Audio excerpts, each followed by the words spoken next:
With so many fleeing the war in Ukraine, this is becoming the fastest growing refugee crisis in Europe since World War II.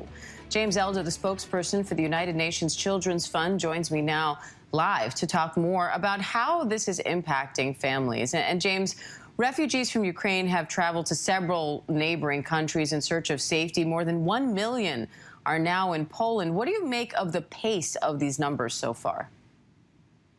Oh, hi, Diane.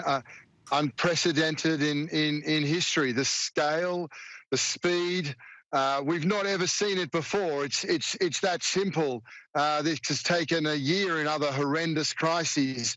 So yeah, in terms of the speed of it, the swiftness, and then the human toll, the sorrow, the stress. But in terms of just sheer weight of numbers, we've never seen this before. And James, how are the areas receiving these refugees handling this quick influx of people so far? And how are organizations like UNICEF helping? You know, I have to say, with open arms at the moment. I was across the border in Poland just 48 hours ago. It's a different world than a week ago.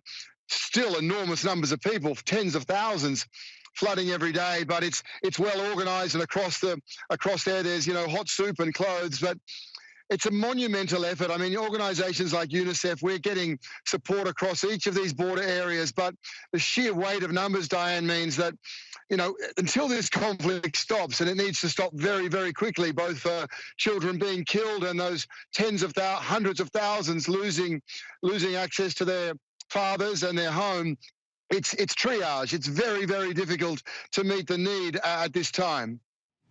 And James, we heard a Ukrainian mother saying that the worst part of all of this was that their children will now know war.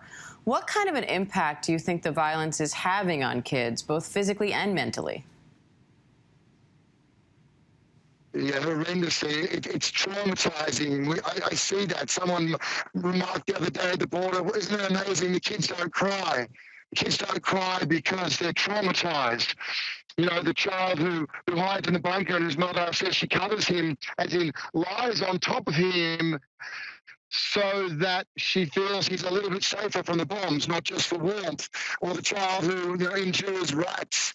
They're traumatized. They're standing there watching their mothers in tears, and their fathers and their mothers farewell one another, and their fathers are bending down trying to explain why they're fleeing. And these children have been in a bunker. We've said before that school is out here for a very dynamic nation, I must say. There's no learning at the moment, Diane. The lesson today is give an air raid sign and flee to a bunker or a basement or somewhere and hide. That's what children are learning in conflict, and I cannot fathom that we have another nation of children who are having to learn what war looks like. Yeah, something no child should have to experience. James Elder, we appreciate the conversation. As always, your audio is cutting out a little bit, so we're going to leave you. But James, we appreciate your time today and the work you're doing out there. Thank you. Hi, everyone. George Stephanopoulos here. Thanks for checking out the ABC News YouTube channel. If you'd like to get more videos, show highlights, and watch live event coverage, click on the right over here to subscribe to our channel. And don't forget to download the ABC News app for breaking news alerts. Thanks for watching.